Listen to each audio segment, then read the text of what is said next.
জুলাই চেতনাকে ধারণ করে জুলাই সনদ বাস্তবায়ন করা হবে বলে জানিয়েছেন মুক্তিযুদ্ধমন্ত্রী আহমদ আজম খান।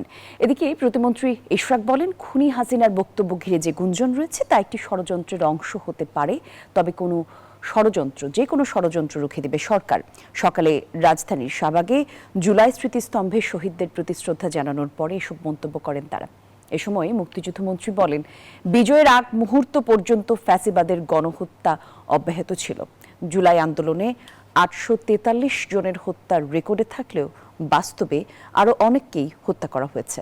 প্রতিমন্ত্রী বলেন, ফ্যাসিস্ট হাসিনা দেশে ফিরলে সবার আগে তার ফাঁসির রায় কার্যকর করা হবে।